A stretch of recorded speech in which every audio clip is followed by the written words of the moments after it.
welcome to Gerg and Muxel, a podcast that seeks to explore the unexplored topics of gaming. How they work, and why we love them. I'm Muxel. And I'm Gerg. And we have rebranded/renamed. That's right. In case you're wondering. Yeah, and like the podcast switched on you somehow. Exactly. Yeah. If you somehow find yourself here, well, welcome. But also, it's still the same one that we used to be. Can we say the name anymore? Or is literally no, you can't even say those words. We have to not use the words gaming nor mechanic for the rest of this podcast, which rough. No, nothing happened. We were being proactive. There's a lot of gaming mechanics. Well, people sort of floating around. You know how I found that? No, I haven't told you. No. I was looking for the clip of I was showing someone my Felicity. Felicity. I was showing Felicity the clip of Xander and I screaming at Doki Doki. Oh, and so I was trying to find us. And when I went on Twitch for gaming mechanics, that was the first. We weren't the first one that came up. It was the other dude. And I was like, well, this seems like because I clicked on thinking it was us due to the logo being identical. And then past that. So anyway, but we're Gerg and Muxel. Those are our gamer tags. Have been for years and years and years. Right. I flows well. So, but we did not come to that conclusion immediately by any means. No, we had many ideas, and we're gonna take you through a really quick journey of rebranding a podcast in case any of you ever wanted that experience. If you don't want that experience, just fast forward 2 minutes, and this will be done. Exactly. Alrighty. Our original. First of all, we were trying to decide. We wanted to keep the GM thing, right? Just because of Greg and Mark. And as well as keep it somehow related to gaming and all that jazz. And so our first... should we just read the list? Yeah, let's just go straight down. These are ideas we came up with in order, so you can see how we had This is the order we came up with. Go back and forth. All right. You want to start? Yeah, okay. The first one was going meta. Right, and so originally, we had the idea before we were Gaming Mechanics. This is actually the second time we've changed our name. It's true. At one point, we were Metagaming. That was for one episode before we realized that was a terrible idea. Did we really? Yeah. I forgot we introduced ourselves that way. I literally had to go back and edit the episode. No way. So that we didn't say Metagaming. That's funny. Our next one was Greg and Mark Gaming, Classic. which is super vanilla. Yeah, and then I was like, okay, so let's spice this up a bit and combine them. So Gark was the first one. Or Mreg. Gark. Gark or Mreg. We didn't even try Gark and Mreg gaming. We just was Gark, line break, Mreg. And then I was trying to think of puns on. Have we? Yeah. No. Okay. Well, our full names are in the attribution. It's only been a year. So Bishop to G4 was one because my last name's Bishop, and it's like a chess pun, which is a game, but we don't really cover chess. Yep. And then Mark was like, why don't we just throw it to the wind and name ourselves the official NVIDIA podcast? I thought that would be a good idea. Represent ourselves as completely illegally. And then what was the next one? I came up with Speaking of Games, you came up which with? I maintain is a pretty good. That's excellent. We almost went with that. That was the one that wasn't gonna. That was the one we were gonna go with. If you're gonna start a competing video game podcast, I highly recommend calling it Speaking of Games. So, and at which point then we kept on going back and forth on puns, and Mark's wife from the other room said, "Why don't you want to do a pun?" And Mark was like, "All right, so we can be. Why don't you want to do a pun? A podcast," which would have been pretty good. Not very informative, though. Yep. Then we just started making puns. Lord of the Rings, mostly. Yeah. So next was Gamedolph the Grey. And this is by far the best one we came up with, but Samwise Gamgee, which is another Lord of the Rings character. And that one's not even too much of a stretch. I don't get this one. Game and Fire. Oh. I know you didn't get this one, which is why we have the third. I see, yeah. Game and Fire. And I was like, what? And then I was thinking Game of Thrones, so Game of Games. Mm-hmm. But now 66% of our words are just games. Word game. And then so eventually got a little bit deep.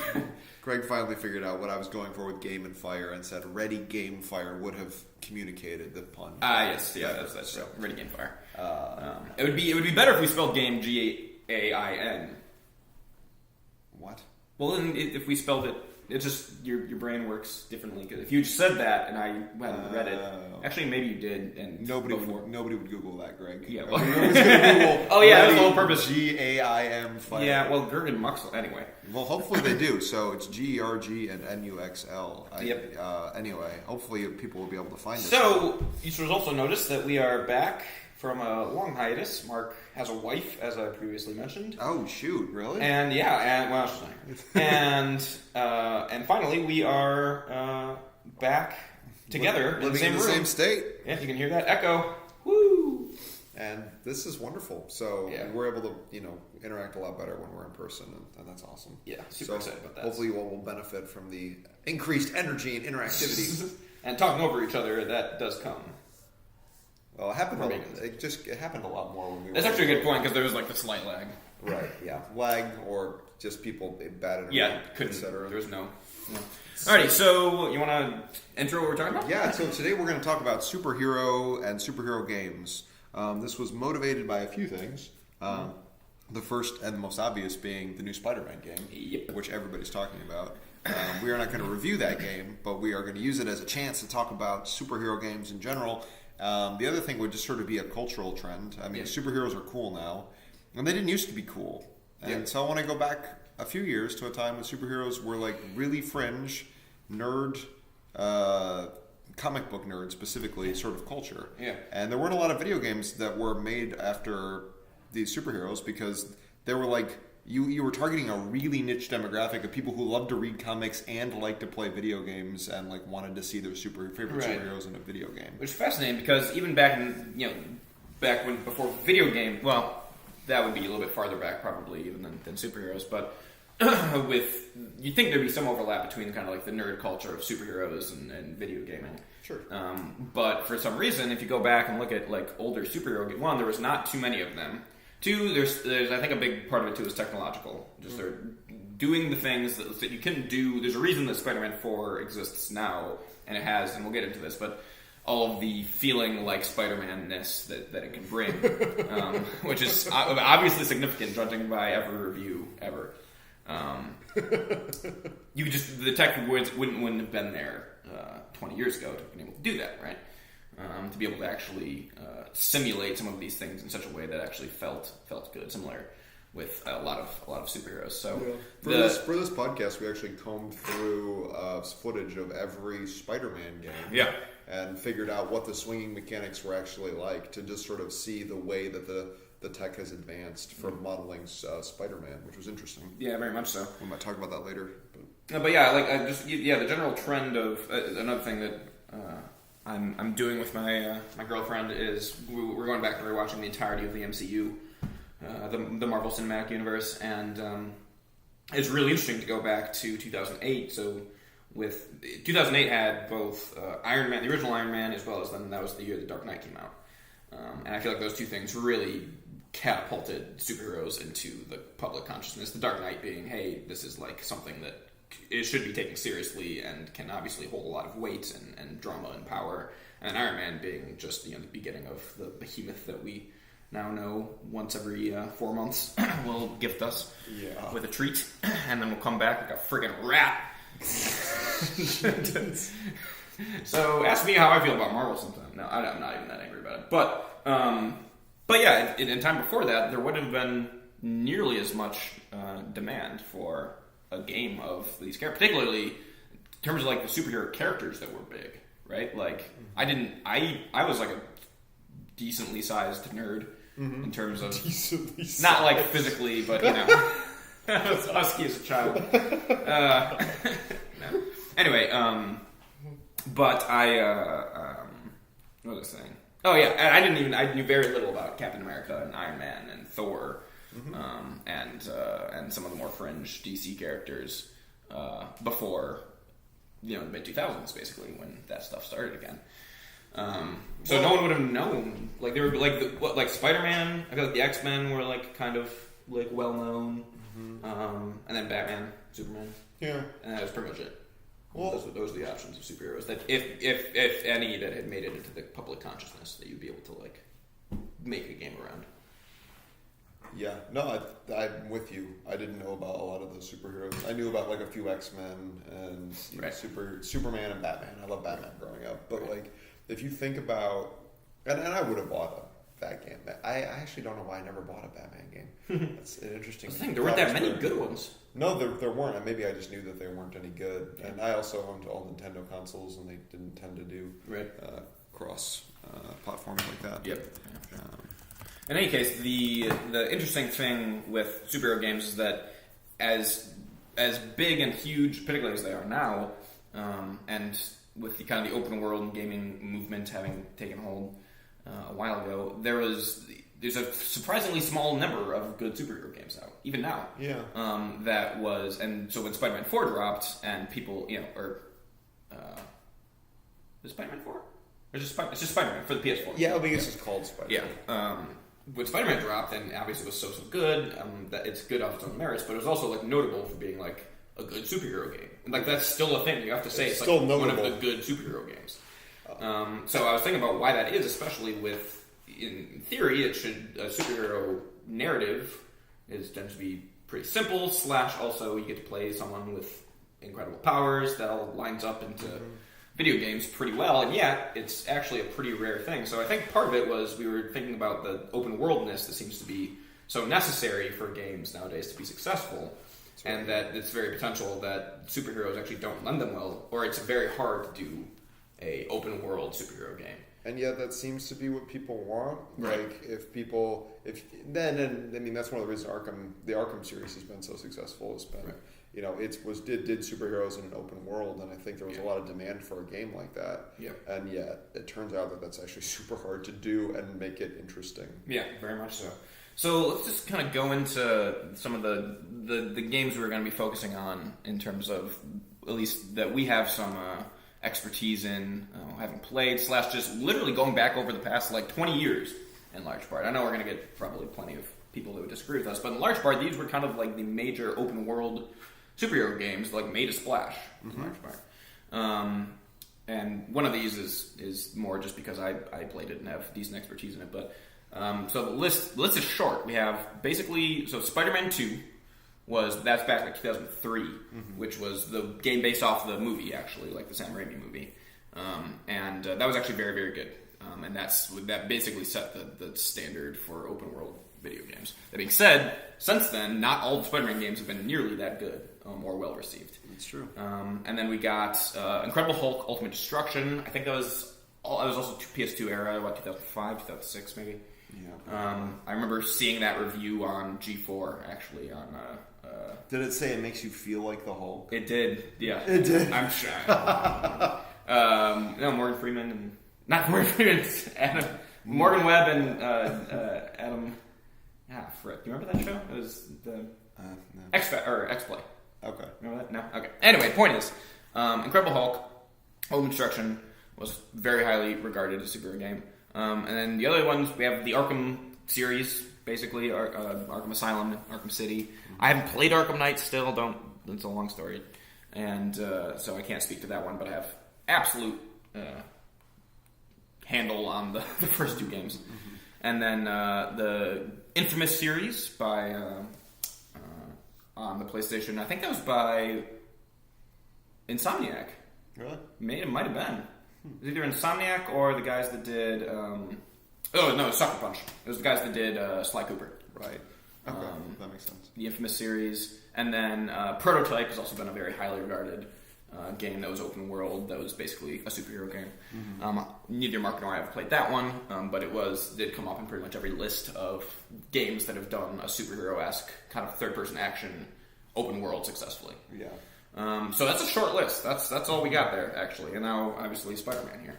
Right. And there were other like decent superhero games. Like I don't want people to hear that like we're skipping over Marvel vs. Capcom and like that sort of thing. Yeah. But we're talking specifically about like bigger open world games and why that's difficult. Right. Because obviously in like movies and stuff, the superhero can go wherever he wants and do whatever he wants. He's not just like constrained to a little arena where he fights other superheroes. Exactly. And so those are the sorts of games we're focusing on right now. So don't send me angry emails about how Marvel vs. Capcom was a great game. Yeah. I agree with you, but it's not the game we're talking about. Dude, let's see here. There was a great like dungeon crawler, X-Men. Oh, crap, what was it called? I can't remember. It was an X-Men game that was basically Gauntlet, but just with mutants. All the X-Men, and so you could unlock different mutants, and you'd power them up in different ways. And it was full player, all one screen, kind of bash them up, and it was very, very fun. X-Men Legends, that was what it was called. And I would actually argue that the X-Men lend themselves to video games in a much better way than a superhero like Superman. Right. Yeah, precisely. Actually, so I want to get into that. Basically, Superman we kept on coming back to Superman in the discussion between Mark and I as an example of one. There's no great Superman game out there apparently. In fact, notoriously, Xander pointed out Superman 64 was considered not only one of the worst. It's up there on like ranked games of worst of all time. Actually, for whatever reason, we didn't spend too much time looking into that because we were looking at good stuff, but. But no, the closest thing apparently was this the movie tie-in to Superman Returns from 2006, I believe, Brandon Ruth, that was mediocrely regarded at best. Yeah, and did a few things pretty well, but past that, not much. And so yeah, we kept on coming back to the fact that like if you take our initial kind of suppositions being like, okay, if video games are all about like a power fantasy or like the feeling of being something, and now we definitely have the ability to make you feel like Superman. Why isn't that a thing? And why hasn't that been utilized? That seems he's like even of like the like power trip fantasy. He's like the best of the power trip characters, and yet we haven't seen that. So we want to talk about kind of the initial problems with the Superman game. Yeah. Well. And then why that... There's so many... Yeah, no, yeah, it's actually... Okay. So I guess we'll start off with just like is this going to be interesting aspect of it? Like, so let's take this is an interesting thought experiment, right? Like, so take a superhero comic, if you've ever read a superhero comic, or you can just like take a superhero or a Superman movie. Yeah. And just like stop at like 20 minutes in, 30 minutes in. Think about whatever conflict is happening currently in the comic or movie. And then stop and think about, is there an easier way for Superman to handle this? That would be just like, it would just solve the problem and things would go away and there would be no issue. Right? And the answer is almost always yes. Like Superman is actually rarely behaving optimally. Yeah. Like when you consider how many powers he has at his disposal, including reversing time. Yeah, in some cases. It's ridiculous to even think he gets into trouble in the first place. Right. And then eventually actually brings up, if you take that to its logical conclusion, he like is close to omnipotent, right? In terms of like nothing can kill him. And there's actually very good Superman stories, which we'll get to in a second, but are the ones with him dealing with the fact that he could basically could bring peace by force, right? If he wanted to. Right. He could fix everything. Yeah. In a way. And but it would require like a totality, he'd have to be God, the supreme ruler. Yeah, exactly. Right. And then you have an interesting story because he doesn't want to do that. But at the same time, if you can do something and you don't do it, like are you responsible and so on and so forth. For not doing it. Exactly. So that's the heart of like Superman, right? It's right. Like and those conflicts. And this is one of the reasons why I think that the video game comic hero crossover was pretty niche, is because these are the sorts of things that comic book nerds like to think about. Yeah. I think of comic books as being like a interesting mix between like applied philosophy and ethics and like science fiction. Yeah. Yeah. And it's really interesting, and I love the discussions that come out of it. But it doesn't necessarily lend itself. Well, it's like trying to think of the old Star Trek. Yeah. And like try to make that a video game. Yeah, like Star Trek, the video game. Yeah, where exactly. you consider, the implications of contaminating a native species with like with advanced technology. Exactly, right? But it saves and everybody. Destroying their religion. Right. It's like... yeah. So this is why these are the things you run into, is because these heroes were not created in order to give you a compelling, satisfying combat scene. Right. They were created to give you interesting philosophical questions to wrestle with, like, what do you do with a demigod who can really stop all evil in the world? Mm-hmm. Yeah, and the same, obviously... this is dangerous because I could just start talking about this forever, dude. And go hero by freaking hero because I really do. I think it was a great idea in terms of the kind of applied philosophy aspect of science fiction. But I see it as modern day mythology, basically. I mean, the myth stories And ironically, we've actually taken some mythology with like Thor and and just repurposed it. It's actually a little bit too easy, but no, it's we tell stories and we relate to things as a way to understand parts of the human experience, and we exemplifying them in very extreme ways in terms of people, and then putting them in situations allows us to understand. That's exactly what like the old mythologies were as well. That was the point of these stories, was being able to bring order and understanding to things.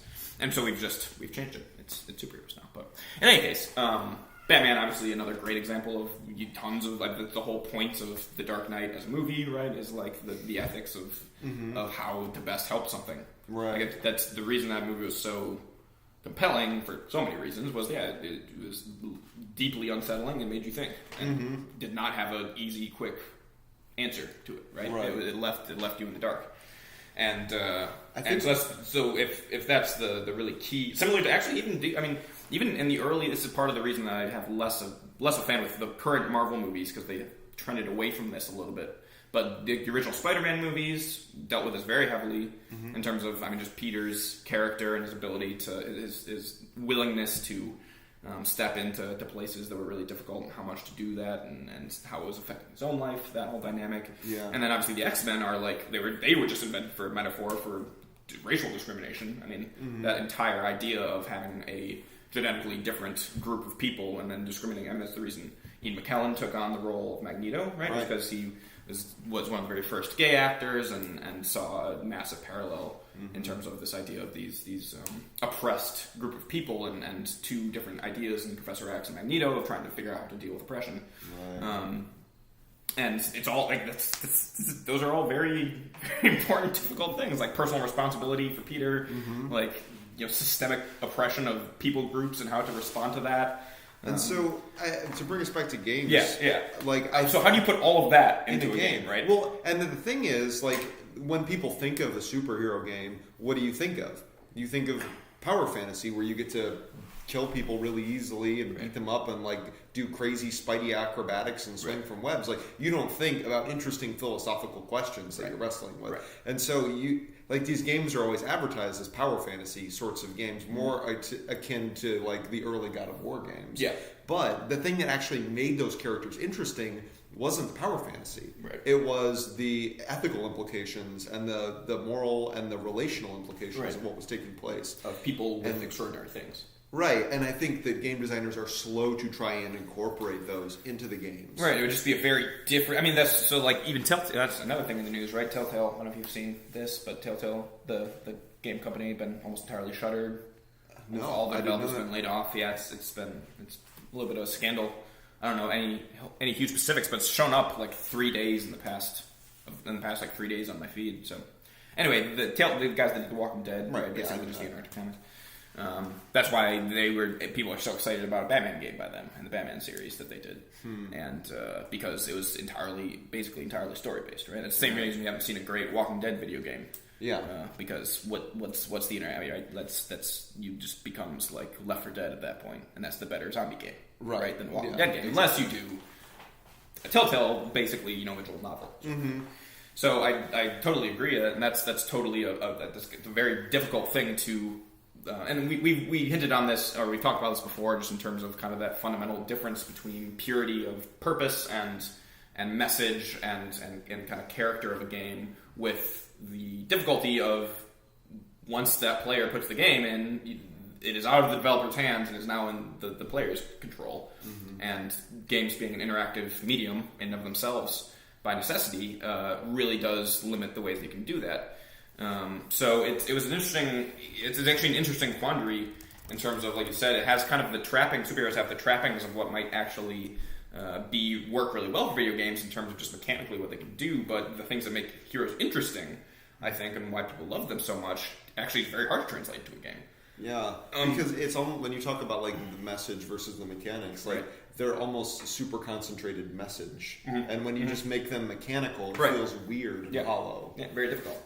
Yeah, so in any case, all that to say, Superman's a great example of that. How do you put the quandary of godhood into a game? Well, it's pretty hard. There's other things about Superman that actually make them difficult too that we kind of narrowed in on. One of them being a big part of these of these open world games is travel, basically. Just getting around feels fun, right? For Infamous, for the Arkham games, for the Spider-Man games, right? Web slinging, Hulk. It's just fun to get from point A to point B, actually, which is impressive, which is hard to do, and super fun. And with Superman, you're just flying, right? Like it's a very simple mechanic. And the Superman Returns game we looked into and we're watching some footage of, and there's definitely ways you can do that seem kind of cool and fun, but at the end of the day, that would probably get old real darn quick. You linked it to flying in a WoW, right? Yeah. I mean, people get really tired of that. Right. I mean, think about how open and how big that world is, and they complain about how much flying there has to be. Right. But like, it's so interesting that like, okay, let's take the 3 games you mentioned there: Superman, the Arkham series, and Hulk. Mm-hmm. Like those games, you basically fly. Yeah. Right. I mean, you're just falling in style. Yeah, it's functional flying. To quote Toy Story. Like, yeah. You're just falling, but it's so much more interesting to fall in style than it is to just literally I can fly. Press a button and move. Yeah, exactly. Right. Or even like we were talking about, just thinking about games that do like their only mechanics flying, which is like I was thinking Ace Combat, that series, which is a great. It's not true like sim. Like there's actually like airplane sim games or like fighter sim games.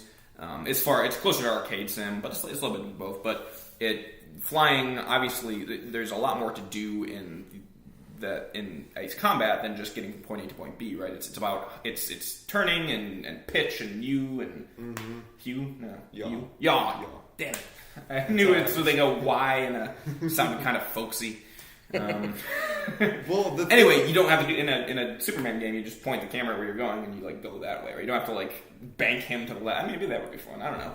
I mean, there's just not a lot to do in the air for most of the time. Like, so if you're like playing a dogfight sim, there's a lot happening in the air at all times, and like you've got to look at for that speck on the horizon because it could be an enemy in your responding to lock-ons and your different weapons and picking times to fire and utilize speed adjustments and all that jazz. Right. Also, Superman doesn't really fight in the air much. No, exactly. Like it would probably just be like a set piece moment, but if I could like be Superman, like chasing down a moving plane and like getting people off of it, that seems really cool. Yeah. But then like the other 90% of the time when you're just flying from A to B, it would be kind of lame. Yeah, would be hard. So anyway, it's like you said, it's really interesting but web slinging is awesome. People love that, or even just the way that the Hulk jumps and will can vault off things or hit a wall and a wall run for a second and jump off again in ultimate destruction. Feels really good, right? And that's interesting because if you go back to like we were talking about when we did Spider-Man, our look through the Spider-Man games, before we got to the point where you were actually anchoring to something in the game world, you basically were just flying actually, and that was way less interesting. Yeah, right. You pressed a button and you begin web slinging, and you shoot the web up off the screen. Right. No matter what, it would catch something. You just move forward. You'd fly in a very like jerky fashion, basically. If you took away the web sling and just looked at the character, you'd just be like, whoop.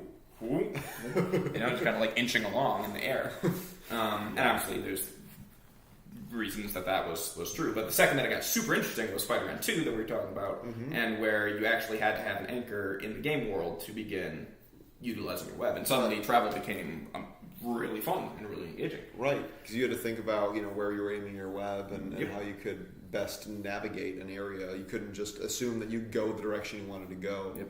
And I mean, even talking about your Ace Combat is a good example of where flying is just sort of fun. No Man's Sky is a good example of where flying is just sort of not fun. Right? So like flying does not necessarily. No Man's Sky.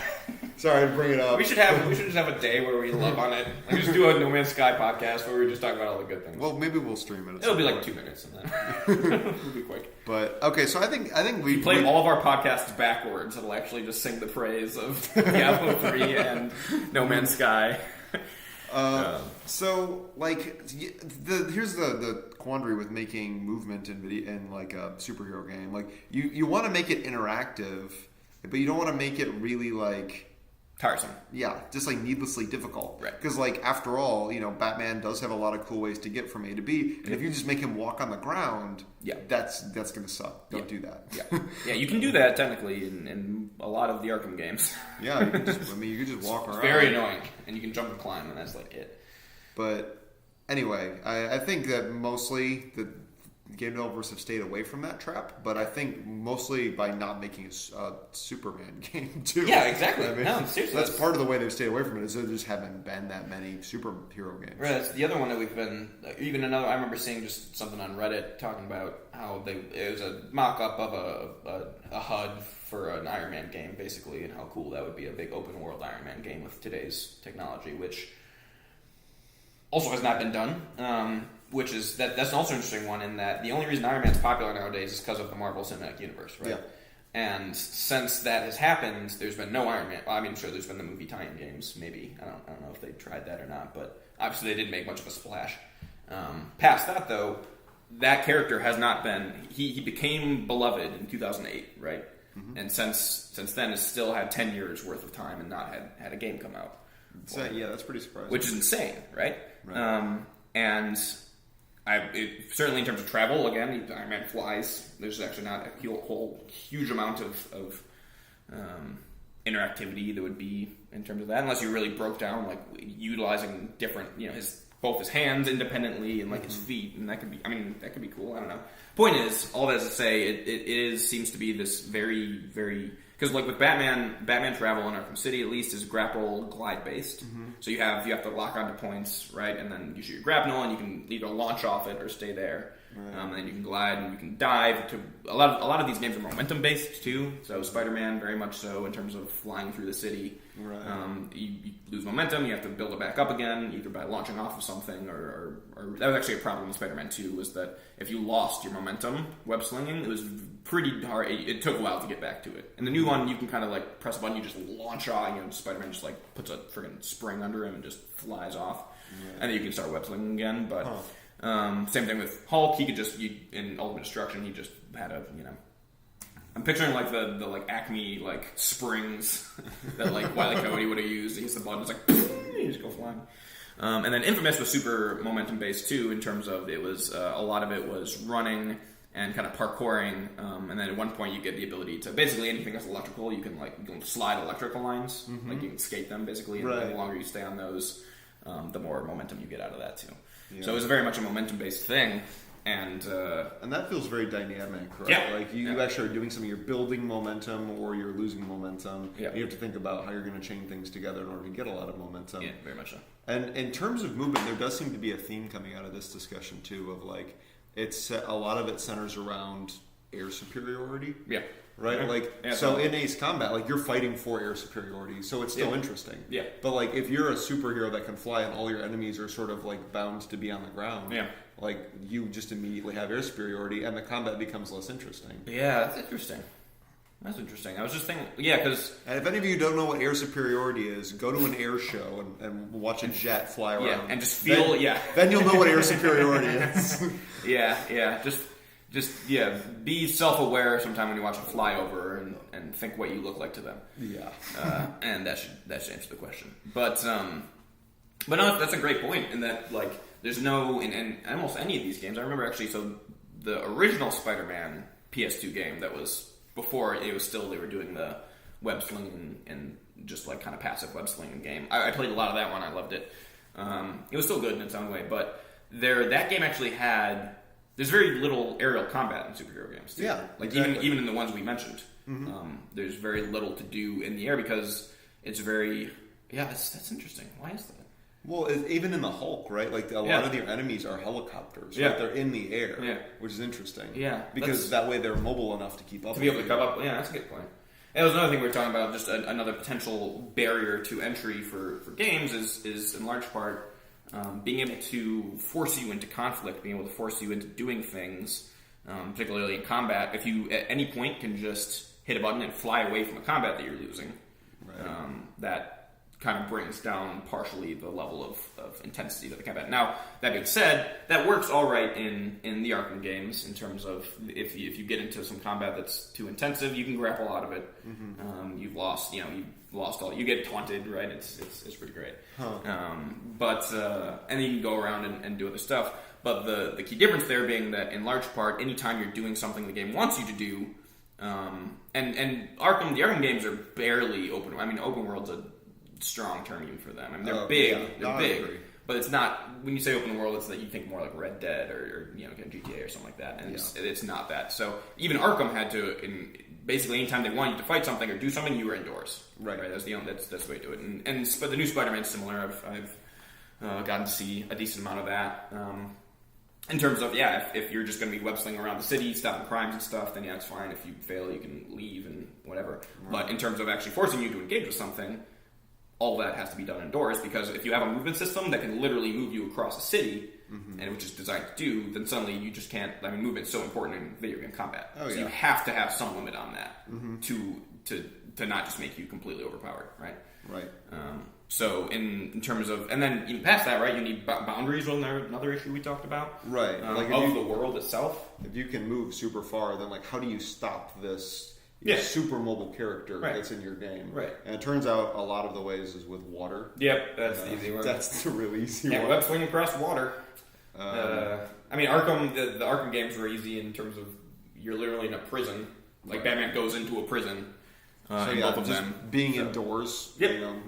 Basically, if you can force the character indoors, then you have a lot more control over what they might do. Yep. I mean, it's also nice that like everything's New York, so you can just put the game in New York, and like it's just an island. And frankly, we've all already accepted this restriction that game designers put on us all the time because we just play a lot of video games. Well, I assume the people I'm talking to, but like. The buildings aren't really destructible. Like when you see a building wall, you expect to not be able to punch through it. Right. But like if you're the Hulk or you're like Superman or even Spider-Man, like you can do a decent amount of damage to a wall. That's not going to do that much to stop you. Yeah. You could just, if you're Spider-Man, you could just like pick up some metal object and hurl it at the wall. Very much so. And that's the interesting thing that Batman was, I think, one of like when Arkham Asylum came out. Like obviously there'd been stuff before that, but Arkham Asylum was considered like a masterpiece of games, period, not just superhero games. Like it was considered just this, and obviously City is one of the highest ranked games of all time. And so it's interesting that Batman seemed to be one of the early ones who hit that niche, and also just note what about Batman? He's just a dude, right? Like he's not. It's not Superman. It's not Thor. It's not Iron Man. Right. He actually has extreme limitations where Batman cannot punch through walls. In fact, one of his you have a gadget. Eventually. For some gating, eventually you have to get a gadget that can blow up like weakened sections of walls. Right. So that makes a ton of sense. But if you're Superman, unless you did a game where how do you power up Superman too? Like unless at the beginning of the game you get exposed to some kryptonite that slowly that drained your powers and slowly be getting them back one at a time, sort of like there's so many more hoops you have to jump through than Batman needs this extra gadget. He can't carry everything on his freaking belt all the time. So at this point, when we need this problem, we'll either make it out of something in the environment, which is cool and it feels Batman-y, or the Batwing drops it in and he calls for it via wireless. Whatever it is works a lot easier. I think a lot of these problems that we're talking about are actually Batman is kind of predisposed to actually be able to handle pretty well. Oh yeah, and it might be. I doubt there's a coincidence there then that we hit the really good Batman game before. Like as well as even we were talking about kind of those quandaries, some of the difficulties of being Batman, and the humanness to them. The Arkham games were able to do pretty well in terms of mood and theme, and I don't think I wouldn't really, certainly not Arkham Asylum, but I'd barely even call Arkham City a power trip. Really?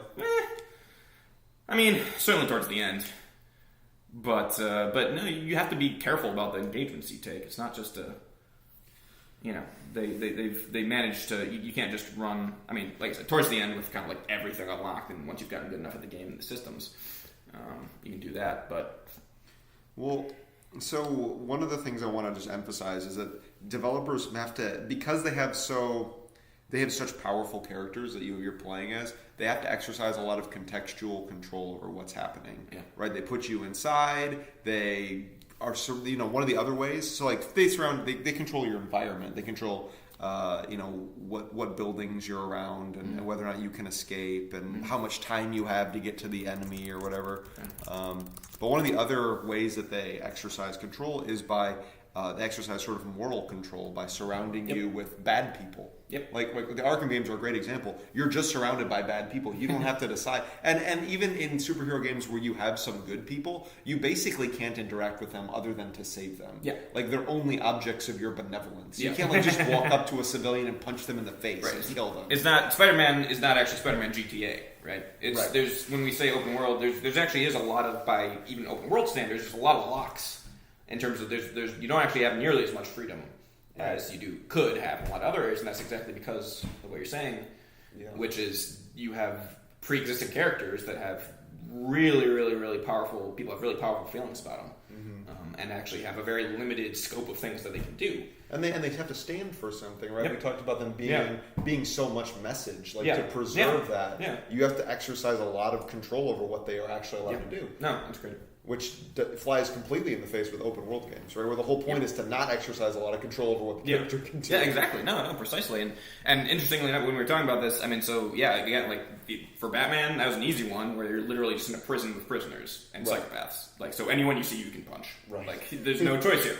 And then same thing, even with the early Spider-Man, there were like pedestrians on the street, but they didn't have, they weren't.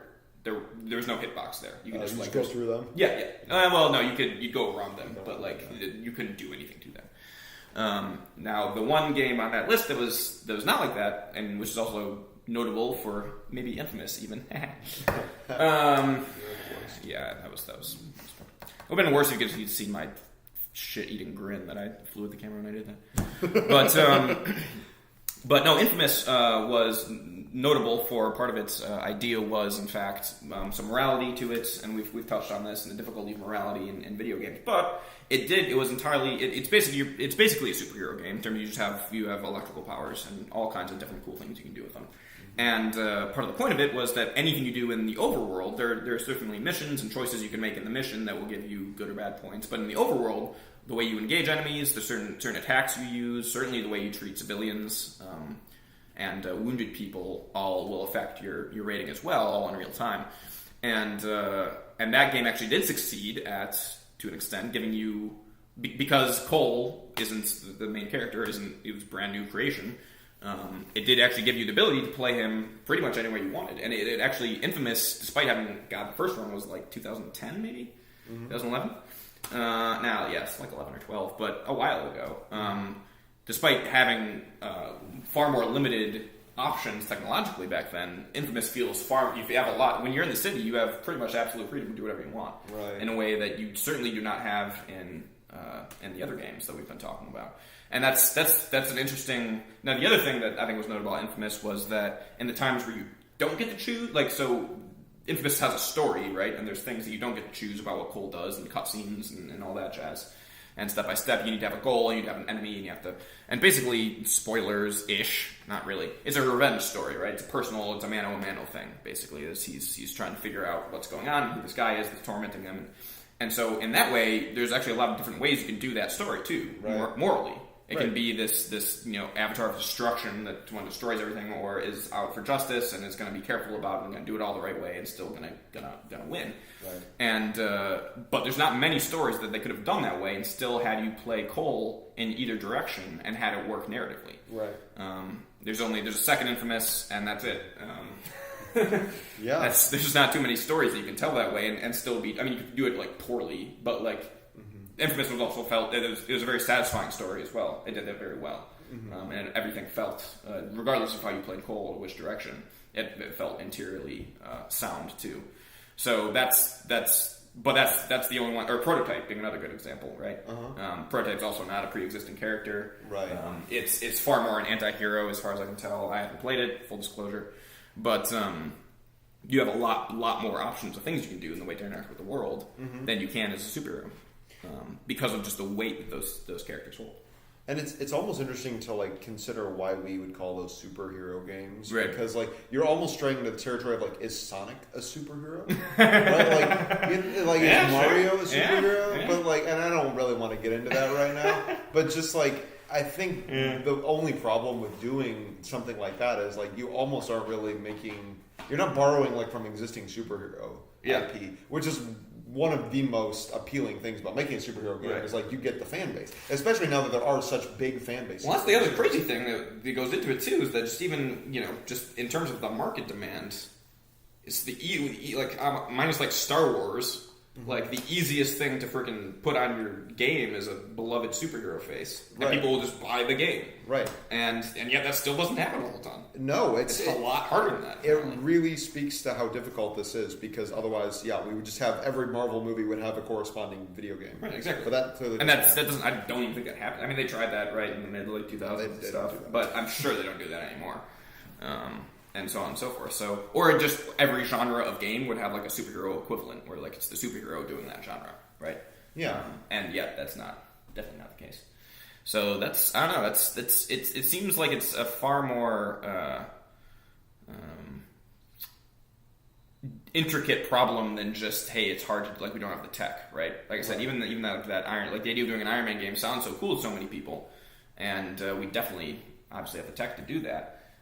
And yet, so I think the having all these problems get solved in the way that Insomniac was able to do with the new Spider-Man game, and obviously has been done before, and then you combine that with all the passion and love that people have for a superhero game, and that sends its popularity into the stratosphere, right? Mm-hmm. It's not just a good game, it's a good Spider-Man game, so now you get to feel like you're Peter, and get to inhabit this world that you love so much, and you're doing it well. Right. And so it's just like all cylinders are firing, as opposed to a similar third-person action game, right?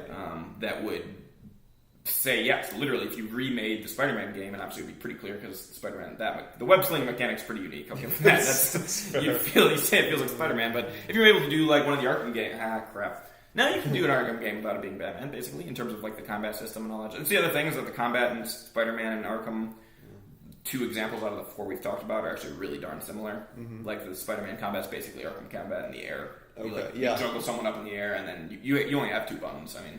Right. Arkham, you have one strike button, and then counter timings and stuff.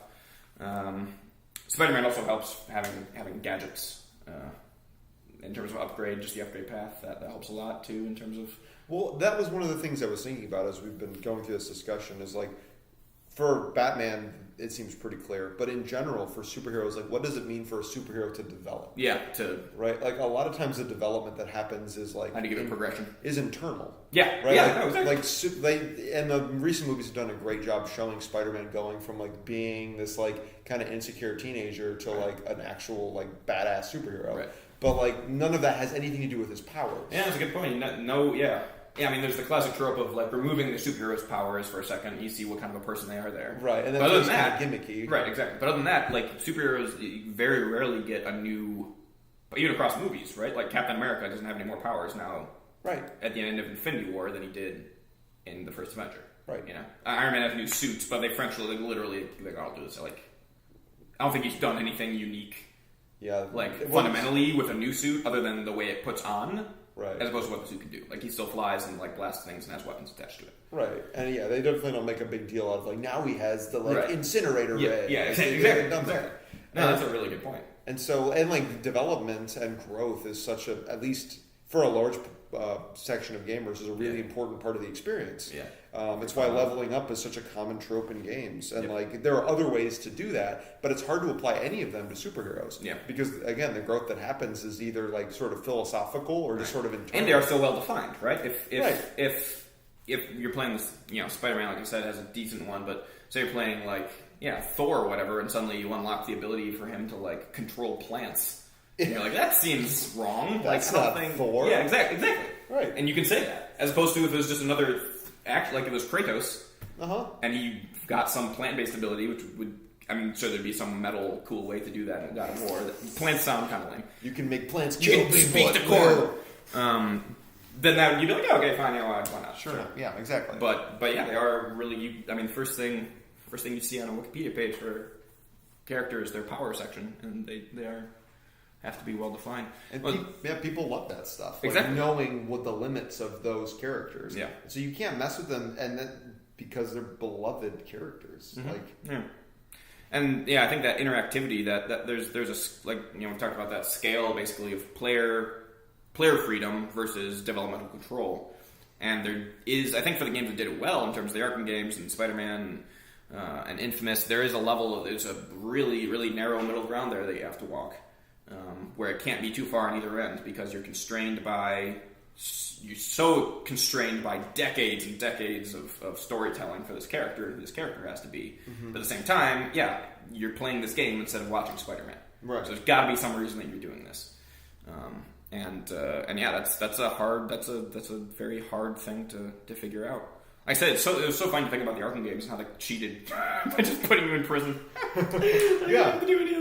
It's so funny. It works so well. It really does. You only do that once, right? Yeah, exactly. You can't Spider-Man, but he's in prison. Yeah. There's not just Spider-Man in a max facility like actual real world prison. That would suck. I also wanted to note the not playing as the superhero that you're playing as in the game is like a thing. I think I kind of superhero games, and that seems not. Well, it seems like people don't like that, but like I think just consider the alternative. I mean, it's dangerous to tell people what they want, right? I'm not saying you actually don't want to play as Super Spider-Man the whole time, right? Because I think that could be fun, and like certainly the God of War series is an example of like having this epic power fantasy last like across 4 or 5 games, right? And so like clearly like those things are still, if you make it satisfying, it will be satisfying.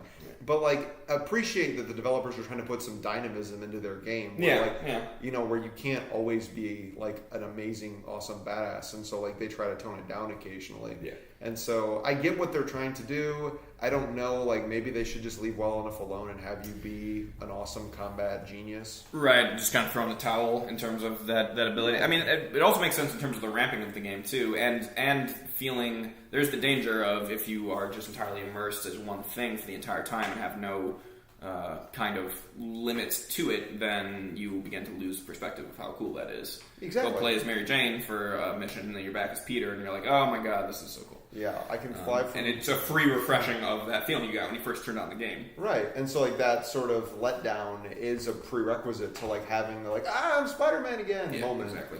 Now, obviously, you could just sort of go make dinner or something and have the same experience. But a level of heavy rain. I think that's why hybrid games don't work usually. It's there is sort of it's almost a hybrid here, but like anyway, I just appreciate the difficulty is associated with that. Right. As opposed to the other one. Like, I was just going to say, in God of War, like you do have at least progression, right? Mm-hmm. Like you get to try new things. Yep. And with superheroes, you wouldn't even have that. There's a lot of puzzling in God of War games too that you don't see as much of in superhero games. I feel like puzzles are not a horrible in any of those games you mentioned. I mean, Arkham got away with it through the Riddler challenges, but even that, and a lot of people kind of despised those actually. And they were side quests. None of those were required. Right.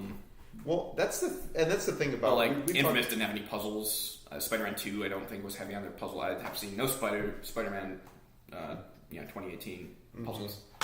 Well, and we've talked about puzzles before about how they're sort of inherently disempowering. Yeah. Right. Like when you encounter a puzzle, you don't know what to do. You stop. Well, first you have to.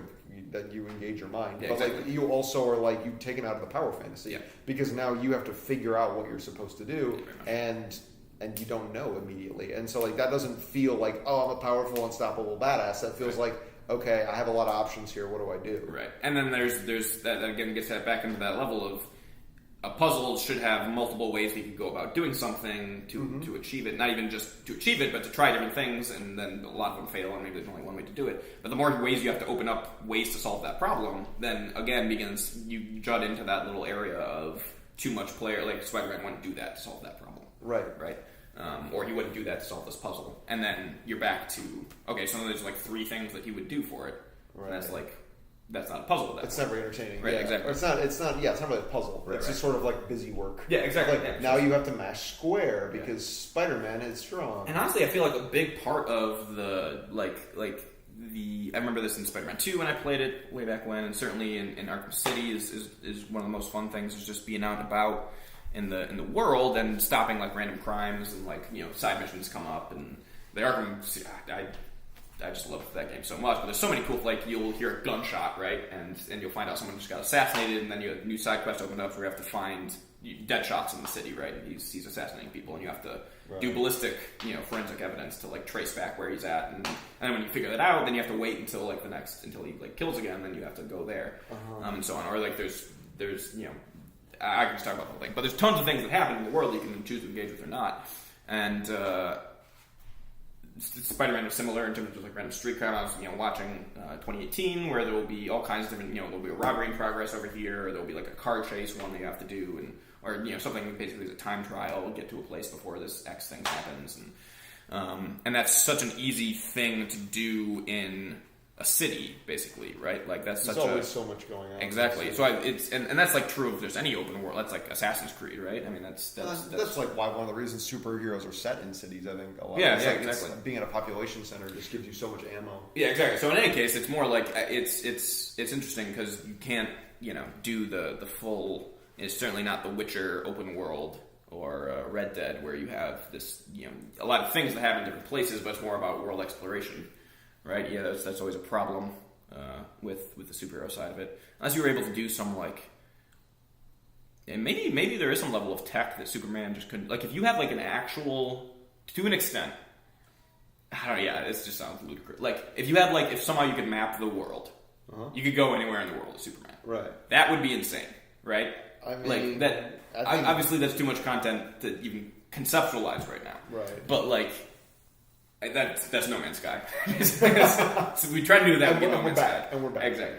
But then I'd be like, okay, now flying supersonic so I can get now it makes sense. Yeah, a little bit, right? Like maybe just Superman's scale doesn't make sense. It doesn't make sense to fly through a city. Right. Flying across a continent to different cities, and of course in a city you want to be able to get everywhere because a city's not the main unit anymore. It's like a continent.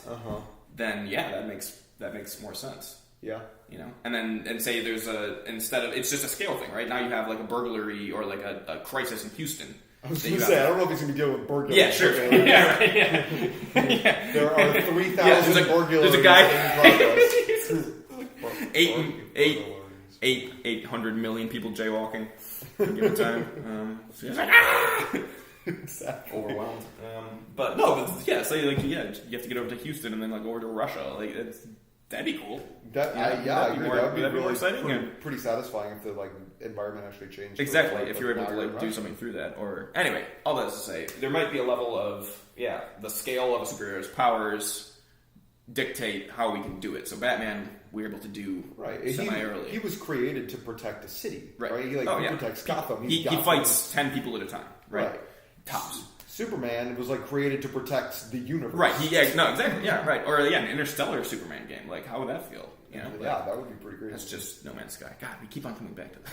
Well, I mean, because it explored a lot of interesting concepts. It did. It was, for all of the crap we give it, it was brave as hell. I mean, very ambitious. It did not lack ambition. So, in any case, I think to wrap things up, because we're all getting towards the end of the time, the open worldness of because there's Fighting game, right? Superhero fighting games have been around forever, right? And those are good. Yeah, exactly. It's like Marvel vs. Capcom and the Injustice games. Well, and let me just take a second. I think it demonstrates why you need all of these limitations and stuff. Think about how limited a fighting game is. So limited. Yeah. It's hard to come up with a game that has more limitations. Yeah. Maybe old arcade games have more restrictions. Galaga, maybe. Fighting games were old arcade games. They haven't branched out that much. Yeah, exactly. No, seriously, mechanically, they actually are very. I wonder, that'd be an interesting topic to take on a genre. I mean, we kind of did that with 2D, 3D, but 2D fighting games are basically the same thing as now, as they were when they came out, right? which is remarkable. But yeah, no, you're right. It's just massively simple, and it's really a good place to embed superheroes. Yeah, and just insert them. Right, and it's been successful. The one problem you have to have, even if you care about this, which no one cares about fighting games, but why is Captain America fighting Spider-Man, right? Right, and then you just do multiverse, and you're like, all right, we're good. Right. Done. Well, and Injustice, they mess with everything. But, so, I think that is a demonstration of some of what we've been talking about here, of just because superheroes are so unlimited in their scope and power, or at least some of them are, the more limited ones tend to be easier to make games out of. Yeah. But the unlimited ones, it's a lot easier to put them in a really well understood and very confined environment, like a fighting game. Yep. And then they actually become an interesting character because the limitations are inherent in the game. You don't wonder, why can Superman not fly off the fighting ring and go to a different town? Yeah. Right? It's why can't he help the old lady cross the street? You just don't think that when you're playing a fighting game. Yeah, but you think that when you're playing an open world game and you see an old lady cross the street. Yep, I don't know. Very much so. No, that's great, and I think the overall complexity of open world games as a whole for developers. I mean, the amount of resources I'm not a developer, so I can't speak to that. But I imagine open world games are very resource intensive. That's why you see a lot of repetition in the Ubisoft games in terms of just kind of that like format. Mm-hmm. But doing that and putting that into and then engaging a beloved character, someone that has an immense amount of expectation coming into it already, no matter what it is. People say it felt like Spider-Man. Well, how do we already know what it feels like to be Spider-Man, right? Yeah. How do we know that we're already feeling this? Because we've been engaged with this character for decades and decades and decades, and you get that.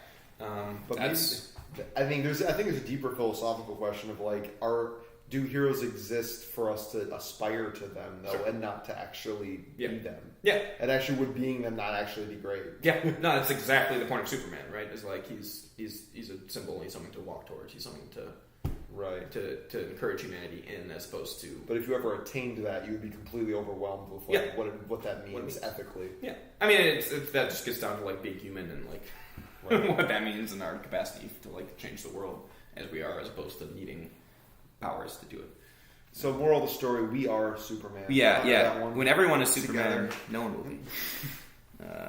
But in any case, it just I think between the technical aspects, that kind of core philosophical problem, the PR problem, of like messing with heroes that people like. Sure. You mess up an Iron Man game, and then you have the bad Iron Man game, not just the bad 3D action game that is going to be under the right. People forget about it. Yeah. So it seems like a very difficult thing. And I wonder if it'll become more common with successes like this. As well as with technological advancement. Or maybe people are getting tired of superheroes. Maybe there's a superhero fatigue. Maybe we just lost the window here. Yeah. Well, I think if this genre will do well, it needs to be made satisfying in little ways, right? Like the way that they made the return of the axe in God of War satisfying. Yeah. And the way that the swinging feels very satisfying in Spider-Man. And I think I after watching all the different videos of Spider-Man swinging, I think the elasticity of the web was really important. Yep. And then the flipping and acrobatics that he does when you're not attached to anything. Yep. That gives it a real sense of motion and like being dynamic. Yep. And I think that if you're able to capture and make those things like satisfying even through repetition, then you might be able to get away with just having a superhero that doesn't progress a whole lot and just kind of does a lot of the same thing. But if it's really satisfying, then maybe that's okay. Yep. So I think you also run into a potential problem with superheroes, particularly, which is shared power sets. Right. Where you're making the same game, actually. Mm-hmm. Where, hey, if you make a Thor game versus a Superman game, how many ways are you going to differentiate that? Mm-hmm. Yeah. I mean, obviously, there's some differences, but like in terms of, I mean, we're talking about Spider-Man's web sling, it feels pretty darn unique. There's not too many. That's not going to feel like anyone else. But when you put in super strength, flight, indestructibility, and like an energy blast, that's like all the other heroes. Like it's really hard to do. So I think there might be another level. Yeah, how do you release a Spider-Man game next year after this one? Yeah. Right? You can't do an iterative. Well, that's part of not having any progression, right? It's like you can't. Well, how do you mess with Spider-Man? Spider-Man outside of the narrative, right, and the philosophical underpinnings and all the things that make superheroes a thing, right? And why there have been more than one Spider-Man comic. Yeah, exactly. All right, cool. Well, I think we've come full circle here. Yep. Hope you've enjoyed this discussion, and you can feel free to reach out to Mark.